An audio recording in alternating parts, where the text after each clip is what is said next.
So I'm going to give you a history about Ball House. So a short history of Ball House. Ball House is the head office of the Sussex Archaeological Society, but the society isn't Ball House's most famous president.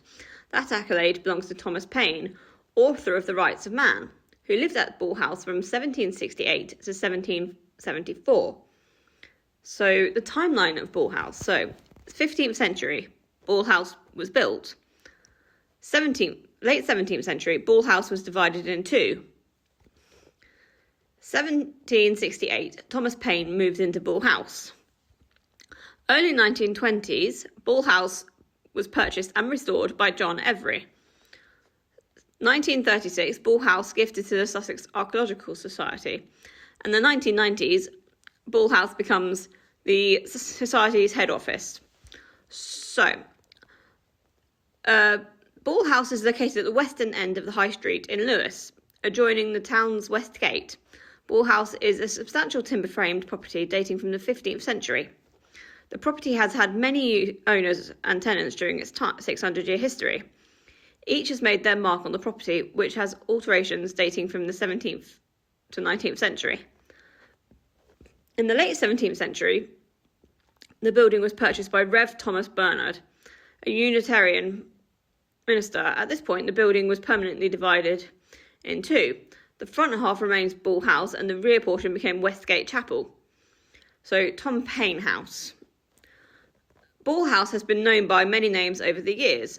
Distinctive carved statues above the front door led to the property being nicknamed the Monkey House. It was also sometimes known as the Bull, thanks to its use as a tavern by that name. However, the significant one, or the most significant nickname for it, is Tom Paine House, in reference to the property's most famous resident. Tom Paine, 1737 to 1809, is one of the country's most significant authors and campaigners, a political writer, pamphleteer, theorist, and thinker. Paine was a key influence in the American War of Independence, the writing of the American Constitution, and is considered the father of British radicalism. Tom Paine and Ball House. Tom Paine lived at Ball House from 1768 to 1774, after coming to Lewes to take up position as an exercise man. He found lodging with Samuel Olive, which is spelled Olive, an established and respected grocer and tobacconist at Ball House. In 1771, Paine married Elizabeth Olive, the daughter of his recently deceased landlord.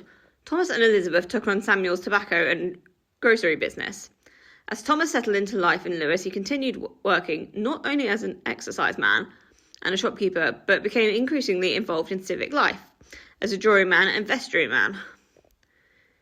It was whilst living at Ball House that Paine wrote his first political pamphlet, The Case of the Officers of Exercise, in 1772, asking Parliament for better pay and working conditions for exercisemen.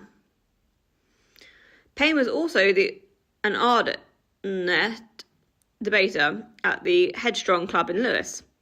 Arguably, debates here helped form some of the ideas behind his later book, The Rights of Men, in 1791.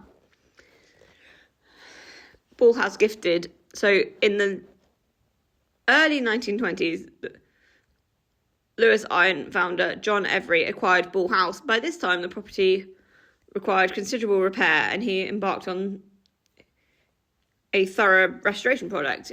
In 1922, Every gifted the house to the Society in May of 1936.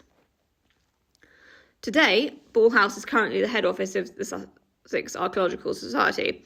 The Society is developing plans to increase public awareness and access to this important heritage. I apologise if I stumbled over anything or muttered anything or anything was said weirdly. I am dyslexic, but I do try my best. And there was a lot of information to try and cram into not the longest video. So I do apologise if anything didn't make sense. but I will leave a link to their website for this Sussex Society, or Sussex Psychological Society rather, so that you can actually look at Bull House and read up on its history, because it does have a very interesting history, as does most of Lewes and the other properties that the Sussex Archaeological Society own and maintain. So, yeah.